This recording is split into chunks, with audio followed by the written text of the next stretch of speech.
السلام علیکم ورحمۃ اللہ وبرکاتہ۔ اللہم صلی علی سیدنا محمد وعلی آل سیدنا محمد افضل صلواتک بعدد معلوماتک وبارک وسلم۔ اشہد ان لا الہ الا وحدہ لا شریک لہ واشہد ان سیدنا محمد عبدہ ورسولہ ارسلہ بالہدی ودین الحق لیظہرہ علی الدین کلہ ولو کرہ المشرکون۔ رضیت باللہ ربا وبالاسلام دینا وبمحمد صلی اللہ علیہ وسلم نبیا رسولا جزا اللہ عنا سیدنا محمد صلی اللہ علیہ وسلم۔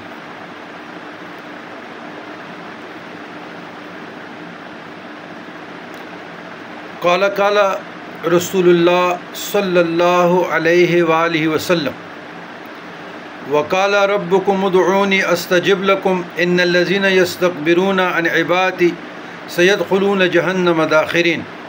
سورہ مومن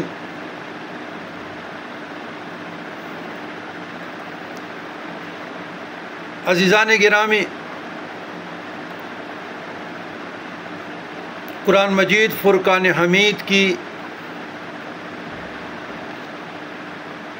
آیت تلاوت فرمائی حدیث کی روح سے، لیکن اس سے پہلے سوال یہ ہے کہ پیر صاحب یا شاہ صاحب آپ دم رکیے یا دم درود کرتے ہیں؟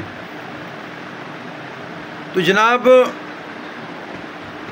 دم رکیہ اور شرعیہ سنت سے ثابت ہیں، ہمارے پیر بزرگان دین اکابرین سے بھی ثابت ہے، شرعی طریقے سے بالکل ہم کرتے ہیں، لیکن خانقاہ کی مصروفیات، پھر اپنے مجاہدات، ریاضات، تو بالفرض کسی کو ضرورت ہو اور میجر ایسی بیماری میں، بڑی بیماری میں مبتلا ہو، مثلا کینسر کی بیماری میں، لقوہ یا فالج، یا کوئی ایسی ذہنی لاعلاج بیماری ہے کہ ان کو سمجھ نہیں آ رہی، تو اگر خود آ سکتے ہیں تو ٹھیک ہے، خود نہیں آ سکتے تو فون پر بھی ہم دم کر لیتے ہیں، لیکن ٹائم 10 بجے سے لے کے رات 12 بجے تک پھر ٹائم لینا پڑے گا، کیونکہ اس کے علاوہ میرے ساتھ وقت نہیں ہے، کیونکہ فارن کے مریدین بھی، اندرون بھی، بیرون بھی، اسی 2 گھنٹے میں میں ڈھیل کرتا ہوں، تو آپ واٹس ایپ پر پہلے ٹائم لے لیں، کیونکہ دم کرنے پہ ہمارا وقت زیادہ لگتا ہے، اور وہ فی سبیل اللہ، اللہ کی رضا کے لیے، نو فیس۔ بل پر کوئی خود پڑھنا چاہتے ہیں وہ بھی ہم اجازت دیتے ہیں، دم رکیہ شرعیہ کہ ان کو بھیج دیتے ہیں کہ اس طریقے سے آپ پڑھتے رہیں، اللہ تعالیٰ آپ کو شفا دے گا، خود کریں۔ بہرحال کسی کو انزائٹی ہو، ڈپریشن ہو، یا وہ سمجھ رہا ہو کہ مجھ پہ واقعی جادو ہے، ایک تو ویسے گلی گوچوں میں ہر تیسرا آدمی کہتے ہیں مجھ پہ جادو، یہ نہیں، یا نظر بد کے اثرات ہیں، اس قسم کے جو ضرورت مند ہو تو قرآن اور مسنون اعمال سے، قرآن اور سنت سے، اور اکابرین بزرگان دین کی مجربات سے بالکل ہم دم رکیہ شرعیہ کرتے ہیں۔ لیکن دور دراز کے لوگ ہو، پھر سنیے، وہ 10 بجے سے لے کر رات 12 بجے تک، اس میں آپ ٹائم لے لیں، دن میں نہیں، کیونکہ ہم اپنے اوراد و وظائف، مطالعہ معاملے میں مصروف رہتے ہیں، بڑا مشکل ہوتا ہے۔ اچھا، جو آیات میں نے، آج عرفہ کا بھی دن ہے سعودی عرب میں، تو بہترین ذکر ہے لا الہ الا وحدہ لا شریک لہ لہ الملک ولہ الحمد یحیی و یمیت بیدہ الخیر وعلی کل شیء قدیر۔ سابق انبیاء کا بھی یہ ذکر تھا، یہ بہترین ذکر ہے، یہ آج بھی آپ پڑھیں اور کل بھی پڑھیں اپنے حساب سے۔ جو آیات میں نے تلاوت فرمائی، حدیث شریف میں آیا ہے کہ رسول اللہ صلی اللہ علیہ وسلم نے فرمایا کہ دعا ماننا بعین ہی عبادت کرنا ہے۔ پھر آپ صلی اللہ علیہ وسلم نے بطور دلیل قرآن پاک کی یہ آیت تلاوت فرمائی جو میں نے تلاوت کی، یہ سورہ مومن کی آیات ہے 60، اور ابن ابی شیبہ، ترمذی، ابو داود، احمد، النعمان بن بشیر راوی ہیں، ابن شیمہ میں بھی یہ حدیث آئی ہے، ترمذی میں بھی آئی ہے، ابو داود میں بھی آئی ہے، احمد میں بھی آئے، النعمان بن بشیر راوی ہے رضی اللہ تعالیٰ عنہ، اور تمہارے رب نے فرمایا مجھ سے مانگا کرو، میں تمہاری دعا قبول کروں گا۔ بے شک جو لوگ از راہ تکبر میری عبادت سے سرتابی کرتے ہیں وہ ضرور جہنم میں داخل ہوں گے ذلیل و رخا ہو کر۔ ایک حدیث شریف میں آیا ہے، رسول اللہ صلی اللہ علیہ وسلم نے ارشاد فرمایا، تم میں سے جس شخص کے لیے دعا کا دروازہ کھول دیا گیا، یعنی دعا مانگنے کی توفیق دی گئی، اس کے لیے رحمت کے دروازے کھول دیے گئے۔ اللہ تعالیٰ سے جو دعائیں مانگی جاتی ہیں ان میں اللہ کو سب سے زیادہ پسند یہ ہے کہ اس سے دنیا اور آخرت میں عافیت کی دعا مانگی جائے۔ مشکات 195 جلون۔ اسی حدیث کے بعض طرق میں فتحت لہو ابواب الجنہ بھی آیا ہے، اس کے لیے جنت کے دروازے کھول دیے گئے، آیا ہے حاکم۔ اور بعض طرق میں فتحت لہو ابواب الاجابت، اس کے لیے قبولیت کے دروازے کھول دیے گئے، آیا ہے۔ تینوں الفاظ کا مطلب ایک ہی ہے۔ ایک حدیث شریف میں آیا ہے، رسول اللہ صلی اللہ علیہ وسلم نے ارشاد فرمایا، دعا کے ساتھ سوا کوئی چیز قضاء تقدیر کے فیصلے کو رد نہیں کر سکتی، اور نیکی عمل خیر کے سوا کوئی چیز عمر کو نہیں بڑھا سکتی۔ کنز العمال جلدوم 30۔ یعنی رد کرنے کا مطلب یہ ہے کہ اللہ تعالیٰ کے ہاں یہ طے ہوتا ہے کہ یہ شخص اللہ تعالیٰ سے دعا مانگ لے گا، اس لیے اس بلا سے بچ جائے گا۔ اسی طرح اللہ تعالیٰ کے ہاں یہ فیصلہ ہوتا ہے کہ شخص کی عمر 60 سال ہے لیکن یہ شخص حج، عمرہ یا اللہ کی راہ میں جہاد کرے گا، اس لیے اس کی عمر 20 سال بڑھا دی جائے گی اور یہ 80 سال دنیا میں رہے گا۔ چنانچہ حدیث شریف میں آئے وَالدُّعَاءُ مِنَ الْقَضَاءِ ایدن، یعنی دعا بھی اللہ کے ہاں مقدر ہوتی ہے۔ ایک اور حدیث میں آیا ہے، رسول اللہ صلی اللہ علیہ وسلم نے ارشاد فرمایا، قضاء اور قدر سے بچنے کی کوئی تدبیر فائدہ نہیں دیتی، ہاں اللہ سے دعا مانگنا اس آفت اور مصیبت میں بھی نفع پہنچاتا ہے جو نازل ہو چکی اور اس مصیبت میں بھی جو ابھی تک نازل نہیں ہوئی، اور بے شک بلا نازل ہونے کو ہوتی ہے کہ اتنے میں دعا سے جا ملتی ہے، پس قیامت تک ان دونوں میں کشمکش ہوتی رہتی ہے اور انسان دعا کی بدولت اس بلا سے بچ جاتا ہے۔ ایک اور حدیث میں آیا ہے، رسول اللہ صلی اللہ علیہ وسلم نے ارشاد فرمایا، اللہ تعالیٰ کے ہاں دعا سے زیادہ اور کسی چیز کی وقت نہیں۔ ترمذی طبرانی فی الاوسط عن عائشہ رضی اللہ عنہا۔ نمبر 6، ایک اور حدیث میں آیا ہے، رسول اللہ صلی اللہ علیہ وسلم نے ارشاد فرمایا کہ جو شخص اللہ تعالیٰ سے کوئی سوال نہیں کرتا اللہ تعالیٰ اس شخص سے ناراض ہو جاتے ہیں۔ اسی حدیث کے بعض طرق میں من لم یدع اللہ ادعا علیہ، جو اللہ تعالیٰ سے دعا نہیں مانگتا اللہ تعالیٰ اس سے ناراض ہو جاتا ہے، آیا ہے۔ دونوں کا مطلب ایک ہی ہے۔ کنز العمال جلدوم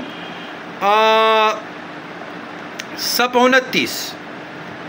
اس لیے اللہ تعالیٰ سے دعا مانگنے سے روگردانی، دانستہ یا نادانستہ طور پر نحود و تکبر کا مظاہرہ ہے جو اللہ تعالیٰ کی شدید ترین ناراضگی کا موجب ہے، اور دعا مانگنا سراسر بندگی کا اظہار ہے جو اللہ تعالیٰ کی رضا اور خوشنودی کا باعث ہے، جیسا کہ مذکور بالا آیات کریمہ سے ظاہر ہے۔ آفتوں اور مصیبتوں سے بچنے کی سب سے زیادہ مؤثر تدبیر دعا ہے، اس لیے دعا مومن کا ہتھیار ہے۔ اسی طرح دین کا ستون نماز ہے، اور نماز کی روح خشوع و خضوع ہے جو دعا کا خاصہ ہے، اس لیے دعا دین کا ستون ہے۔ اسی طرح اللہ تعالیٰ سے کثرت سے دعائیں مانگنا اللہ تعالیٰ کی معبودیت و وحدانیت کا اعلان ہے، اور یہی وہ نور ہے جس سے زمین اور آسمان روشن اور قائم ہے۔ اس لیے حدیث شریف میں آیا کہ قیامت اس وقت آئے گی جب روئے زمین پر کوئی اللہ اللہ کہنے والا نہ رہے گا، اس لیے دعا زمین اور آسمان کا نور ہے۔ حاضرین کرام، یہ بات سمجھ میں آئی کہ دعا کی کتنی طاقت ہے، بہت بڑی طاقت ہے۔ لہٰذا ایک اور حدیث شریف میں آیا ہے، رسول اللہ صلی اللہ علیہ وسلم نے صحابہ سے خطاب کر کے فرمایا کہ تم اللہ سے دعا مانگنے میں عاجز نہ بنو اور کوتاہی نہ کرو، اس لیے کہ دعا کرتے رہنے کی صورت میں ہرگز کوئی شخص کسی ناگہانی آفت سے ہلاک نہ ہوگا۔ کنز الاعمال 31 جلد 2۔ ایک اور حدیث شریف میں آیا ہے، ان حضرت صلی اللہ علیہ وسلم نے ارشاد فرمایا، جو شخص یہ چاہے کہ اللہ تعالیٰ اس کی دعا سختی اور مصیبتوں کے وقت قبول فرمائے، اس کو چاہیے کہ وہ فراخی اور خوشحالی میں بھی کثرت سے دعا مانگا کرے۔ ترمذی عن ابی ہریرہ۔ ایک اور حدیث میں آیا ہے، رسول اکرم صلی اللہ علیہ وسلم نے ارشاد فرمایا، دعا مومن کا ہتھیار ہے۔ کنز الاعمال 28 جلد 2۔ دین کا ستون ہے اور آسمان و زمین کا نور ہے۔ حاکم عن ابی ہریرہ رضی اللہ عنہ۔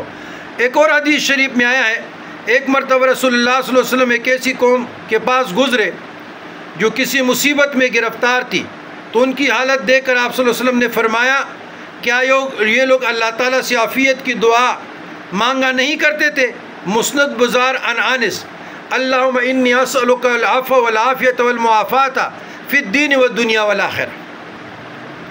ایک اور حدیث میں آیا ہے، رسول اللہ صلی اللہ علیہ وسلم نے ارشاد فرمایا کہ جو بھی مسلمان کسی چیز کے مانگنے کے لیے اللہ سبحانہ و تعالیٰ کی جانب اپنا منہ اٹھاتا ہے اور دعا مانگتا ہے، اللہ تعالیٰ اس کو وہ چیز ضرور دیتے ہیں، یا وہی چیز اس کو فی الفور دیتے ہیں، یا اس کے واسطے دنیا اور آخرت میں اس کو ذخیرہ دیتے ہیں۔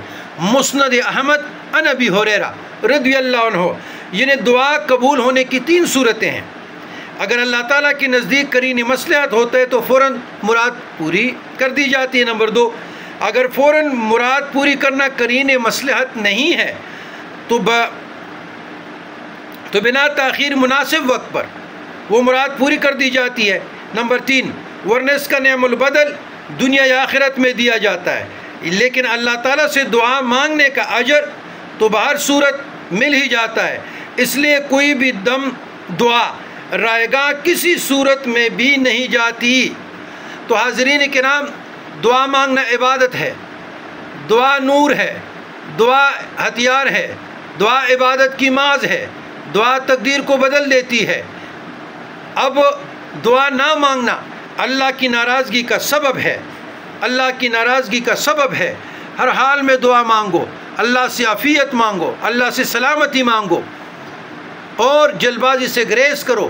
جلد بازی شیطان کی طرف سے ہوتی ہے۔ بعض کاموں میں سنت ہے، میت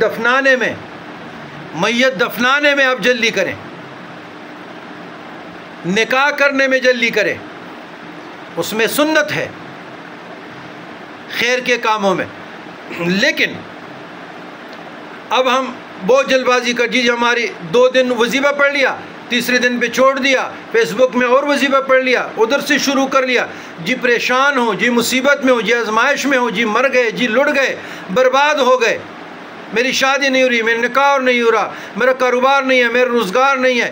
تو بندے خدا، یہ آپ کے یہ بولنا، یہ آپ کے پڑھ کے ساتھ، یہ پر کے ساتھ بولنا، یہ ناکامی کی دلیل ہے، نامرادی کی دلیل ہے، شکست کی دلیل ہے، ابتلا میں مزید جانے کی دلیل ہے۔ آپ کو مانگنے نہیں آیا ابھی تک، اپنی حاجاتوں کو اللہ کے پاس لے جاؤ، اللہ کے حضور پیش کرو، یا اللہ میں بے بس ہوں، میرا یہ مشکل ہے، آپ کے حضور میں یہ حاجات لایا ہوں، آپ میرے اذکار جو بھی آپ وظیفہ پڑھتے ہیں، صلاۃ حاجت پڑھتے ہیں، صلاۃ توبہ پڑھتے ہیں، اس کے وسیلے ذریعے سے یا اللہ جو میرے مشکل میرے لیے پہاڑ بنے، اس کو ریزہ ریزہ کر دے، یا اللہ اپنے قدرت کاملہ سے مجھے نجات عطا فرمائے۔ تو میرے دوستو، میرے بچوں، میرے بیٹیوں، اللہ سے مانگو، اور مانگنے کا طریقہ کوئی اہل اللہ سے سیکھو، جلد بازی سے دور رہو۔